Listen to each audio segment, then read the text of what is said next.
Hello, everyone. We are here for a question and answer session and Ask Fred session. And I am Tessa. I'm the Director of Marketing at IdeaPros. Fred Cary is right here with us. Hello, Fred. Hello. He is CEO of IdeaPros and has an infinite amount of information stored in his head that we like to pick on a regular basis. So we have a set of questions, but if you are joining us live, feel free to hashtag live so we know that you're watching us. And you can also add your question that you want to ask today. We do have some set ahead of time, and then we'll get to any that are in the feed as soon as we can. And these are questions about anything on the entrepreneurial journey. I mean, Fred, you talk about mindset, you talk about how to run your business, you talk about logistics and how to build a product or app from scratch to launching it and everything in between. So if you guys have a question in that range, let us know. We're going to start off right away with the first question. Don't I get to say hello, everybody? Oh, all right. Say hello to our lovely people, these beautiful people out here. Hello, lovely, beautiful people out there. And we're going to try to answer these questions the best we can. I do not have an infinite store of knowledge, but I feel like it. Today it feels like it. If you were sitting next to me so far up until noon Pacific today, you would probably freak out the amount of things that we're juggling all at once. But we always want to have time for you guys, 20, 25 minutes, 30 minutes if I can keep my mouth shut. And let's see what we can talk about. Hopefully something that's going to create some value for you. Absolutely. Well, I have Colonel asks, all I have is an idea and no prototype. What should I do first? Thank your lucky stars that you don't have a prototype first, okay? Because the problem, see, you're identifying it as a problem. It's actually a benefit. When you have an idea and you start building out a prototype, unless you're doing it in your garage with no money, just tinkering around to see whether your idea works, the worst thing you can do is to go through the process of getting a prototype, getting a patent, doing all that work in advance. Because number one, you don't know whether anybody even wants your idea, even though you think it's great. You don't know whether that idea is patentable and or manufacturable at a price point that a customer will pay. And you don't know what the exact demand is going to be and whether or not there are other players in that marketplace that are going to crush you. So the very best thing to do, take your idea, start researching. Before you build a prototype, before you do anything, this is my idea. Is there anything out there? Start with a Google search. Then you can do a patent search or have somebody help you with a patent search. Then you can do competitive analysis of who's out there offering something that's addressing the need that you want to fill. If there are no competitors, if there is nobody doing anything remotely like what you're doing, the big danger is nobody wants what you have, right? So building a prototype, going through engineering, getting a patent, all those things take second seat to making sure you have something that's compelling, that is in a market that's significant and growing, and that fills a need that people really want to have. Answer all those questions first, then you can start worrying about prototypes and things of that nature. Great. Do your homework, guys. Do your homework. Awesome. So if this is actually from one of our partners, so I know that we do a lot of impossible things for our partners, but Timbo's asking, how do you achieve the impossible when you aren't really sure what is possible? So it's a little bit of that, how do you go beyond? How are you looking into creating something that hasn't been done? Well, on the steps on my way up to the office, there's a quote by Pablo Picasso that says, anything you can imagine is possible. It may not be possible today necessarily, but the thrust of your question really, I think, centers around the fact that just because it hasn't been done before, it doesn't mean it can't be done. So you should weigh a couple different factors, whatever you're looking at. Number one, on the possibility scale, that possibility scale changes the more capital there is available to make that impossible thing become possible. Number two, surrounding yourself with the right resources, the right connections, the right partners and players and affiliates that can work with you to create what you're thinking about makes that possibility even greater. So everything starts impossible. You start adding the building blocks to turn it into a real possible thing and an actual thing. It's a lot of mindset too. So if you don't think it's, that's where it's all going to stem from. If you surround yourself with people who have already succeeded in those things and can tell you, hey, I know that you can create something amazing. We've already done it for these types of products. It's much easier for you to make that a reality. Yeah. Awesome. Thanks for the question, Timbo. Larry asks, why do you think so few inventions are ever successfully created? Why do you think so few inventions are ever successfully created? And I know Larry has some opinions about this himself. Thank you, Larry. It goes back to my answer to the very first question that we talked about. So many things, and by the way, let me add to that question, 97% of all things that are patented never get built. 97%. The reason is that just because something is novel or turns possible, something that was thought to be impossible, doesn't mean there's a market for it. So it's not just having fortitude and a game plan and the right people around you. It's having a real understanding. You're making something that people really want. Fundamentally, that's it. When we think of something cool, the very first thing we think of, wow, nobody else is doing this. The thing we should be thinking about is, does anybody need this? Does anybody want this? Am I going to find an audience that's been dying for this solution and they haven't been able to get it? We fail as entrepreneurs because we build things that we like. True. I go through hell and the naming process all the time when we're helping our partners. It's really one of the hardest things because having an idea that you want to turn into something real is like having a baby. The very first thing you want to do is name it, right? You name your baby. Now you got some stranger coming up and say, you know what, Grace is a terrible name for that girl. Let's call her George, and and you can't figure out why, but George is going to really catch your attention if it's a girl, right? Same thing with you need to understand who's going to buy it, not what you want, and that's why there's so much failure. In fact, if you look at statistics, go to Google and look at the number one cause that new businesses fail. Number one cause, there's no market for it. So fundamental as that seems, we tend to be myopically focused on what we think is cool and what our wife or husband thinks is cool and what our friends that are sitting there willing to listen to us as we talk about this day in and day out agree is cool. What you need to do, who's going to buy it? Why do they want it? How do I talk to them in advance? How do we figure out what it is they really need? And is anybody else providing this, or can I go in there and swoop them all up? I love doing that with customer surveys. So finding out what the target audience is actually saying, what price points, what feature sets are most important to them. Last thing you want to do is cram something with a whole bunch of features that are not important, extending your the length of time it takes you to get to market. So I got a story on that. May I? Of course, feel free. Okay. And I definitely want to, Kyle, I'm coming to you in a second on what Fred said too. Yeah. Tell us the story.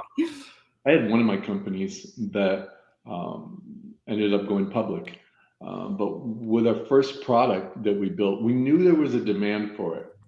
There's a secondary component to it, especially when you were building a kind of complicated product that I was building. It was a company called Path One. We had our preset notion of the top 3 reasons our customers would want to have this CX1000, I think was the brilliant name of it. Fred did not name that, clearly. Just kidding. We did a survey of our customers after we've sold a couple thousand of these very expensive units. It's a business-to-business type scenario, so the name didn't have to be a gushy name. We asked for the top 10 reasons people use our product. When we got it back, not one of them was in the top 3 list that we thought were the main reasons people would use it. Oh. Same thing. One other story. The only reason QuickBooks exists because Quicken did surveys after they'd been in business a few years to find out how people were using their product.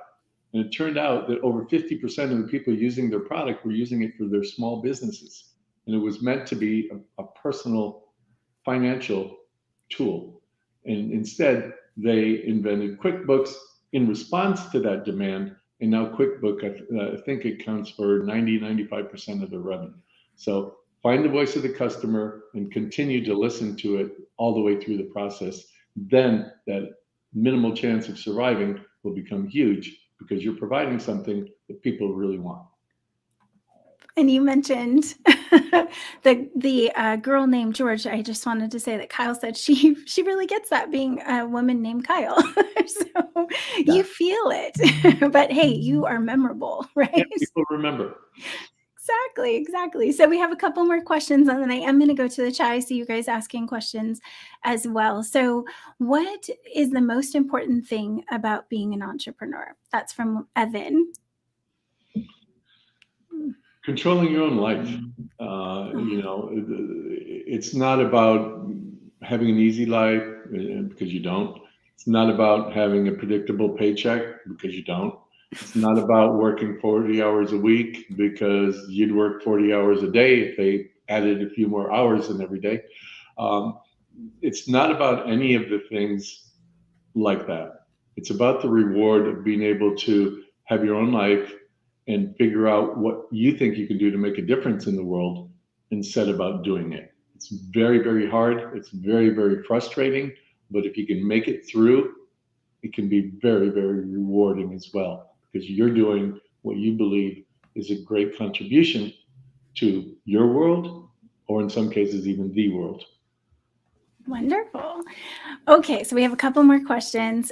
Katie with Freestyle is actually asking, how much funding does a business typically need, and how do you go about getting that funding? Well, I would say as much as you can get. That's what a business needs. But here's the danger. If you're going out and raising equity, when you're right at the very beginning of your process, you can't get that much value for your company, right? Because it doesn't have any sales. In many cases, it doesn't even really have any employees yet, because you want to use that first funding for employees, for advertising, for manufacturing. So the danger is trying to get too much funding at that point, because at the very best case scenario, you might get $1 million valuation for your company. So if you collect $100,000, you're giving up 10% of your company. More likely, you may get a $250,000 to $500,000 valuation before you start anything. So that same $100,000 could take up a big chunk of your equity. So you need to figure out, what are the first steps that I need to take in order to get to the next step I need to get to, and raise enough capital to do that. There's other ways to do it as well. Something like 80% of all financing for startup groups come internally. Friends, family, people around you, even yourself, getting a second mortgage, borrowing on your 401k, selling that extra car you have or the boat you have. We have a couple of partners that have done that. I've done that. That's the best way to get the initial funding, because you can get reasonable terms. Once you get rolling, you can do things like convertible debt, where people will lend you money that they can convert into equity. That is good for everybody. It's good for the person giving you the money, because they're a debt holder and they can turn into equity as you grow. And it's good for you because you're not giving up any equity when you haven't yet made money, and you can turn that into equity after you're further along and after the impact of adding additional equity stakeholders is lessened. But I didn't answer your question. How much do you need? The way I would look at it, I would try to get the minimum that I believe I need to get to the next step, manufacturing, tooling, initial advertising budget, and maybe raise that amount by 50% or so. Oh, That's how much you should really try to get going out the gate. got it. Okay. All right. I'm going to kind of go back to the patent question because someone asked a really good one in our chat, and that's, can you get a patent for an app? Yes, you can, but the type of patent you're going to get is basically based on the process, right? You can't get a patent for the zeros and ones that are involved in any type of software. Basically, that's how code works. But you can get patents for the process. These are how we do things. This is the order we do them in, and this is how it works. You can probably also get design patents. If not design patents, you certainly can get copyright for the look and feel of your screens, the fonts that you use, the presentation, things like that. So you can get intellectual property protection, not in the sense of a utility patent that you can be the only person in the world making a dating app. That's why there literally are dozens of successful dating apps, for example, because nobody can stop somebody else from having a dating app. They all present differently. They do different things in different ways. They all have a uniqueness to them, and that's what makes it interesting and protected. Perfect.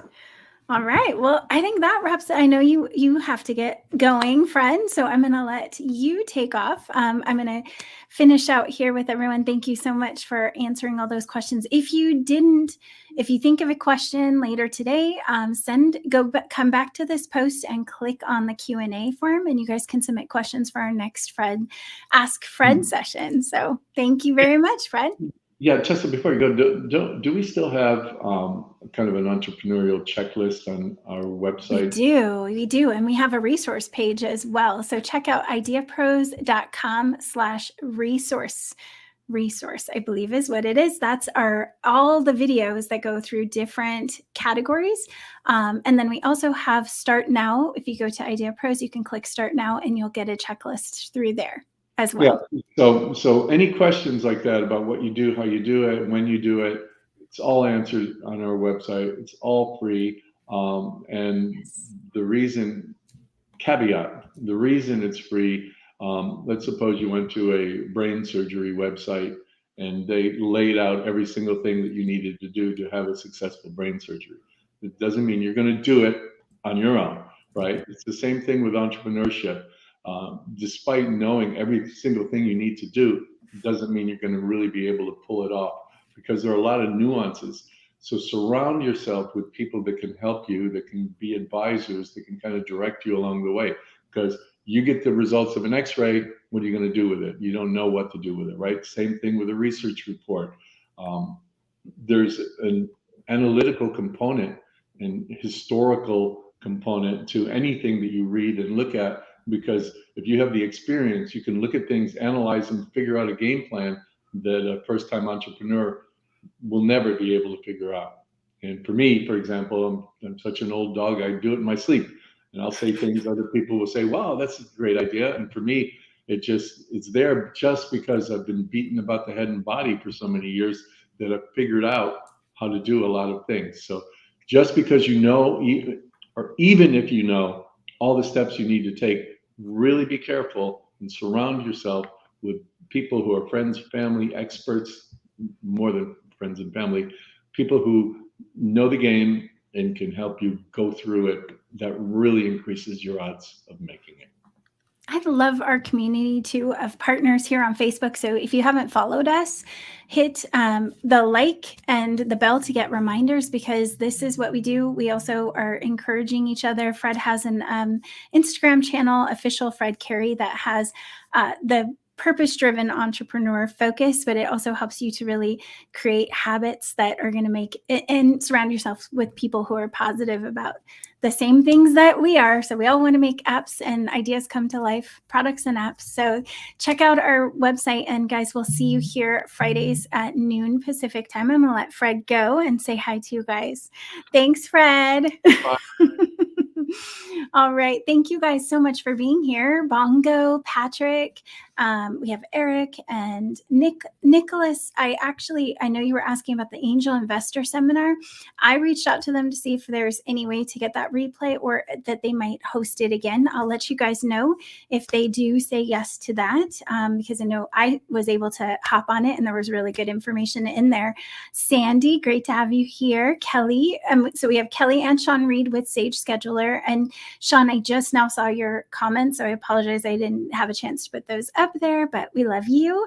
And we're really glad you're here. Barry, good to see you. Robert, Stephanie, Gloria, Donna, Katie, Jacob, Jason, Martin, Mike, and Ken, Jennifer, you guys, thank you. Oh, Brooke. Hey, Brooke, good to see you. Glad to have you here. Timbo, we answered one of your questions that we hadn't gotten to last time.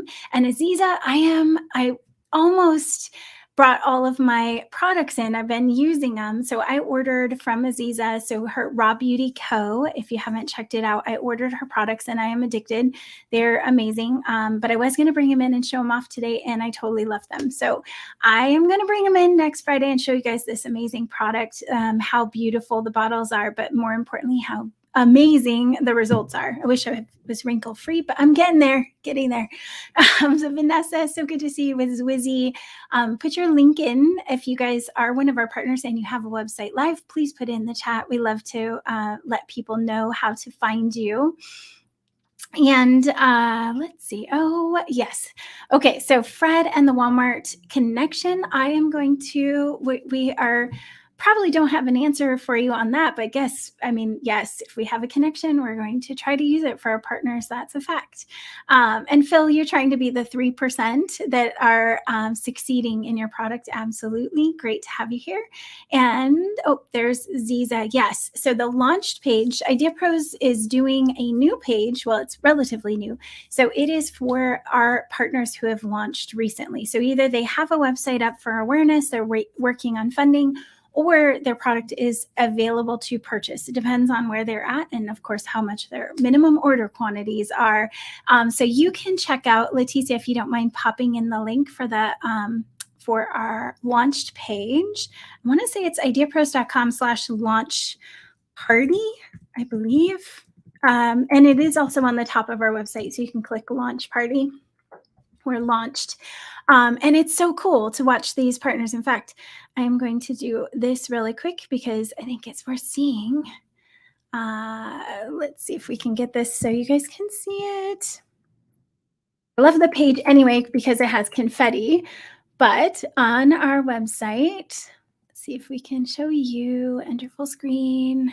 Okay. So this is the launch party page right here. So on the top of ideapros.com, you click on launched, and these are some of our partners that have launched. We have Spotless, which is a litter box that keeps the dogs out and the litter in. I love it. I have dogs and I have had dogs, cats at the same time. It's a nightmare. So here you go. Exhale app, which is for breathing coaching. We have Vault, Hopped Up, Gimme. These are all amazing partners of ours. So I just want to give you guys a little bit of a shout out because we love you. Art Master, Caddy, Mantis, Snapdog, Exhales, Squat Box, Marinelli Sauce, Sounds Well, Tracked. The list goes on and on. House Mugs.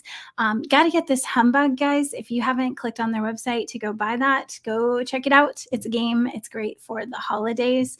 But you can see our goal is to get these products and apps to market for our partners. And we wouldn't be able to do it without you guys and all these people who are coming up with amazing ideas and really, being innovative and bringing the innovative ideas to us so that we can help you. So we'll see you guys next week, noon Pacific time. And thank you guys. We appreciate you. Have a great week. Bye.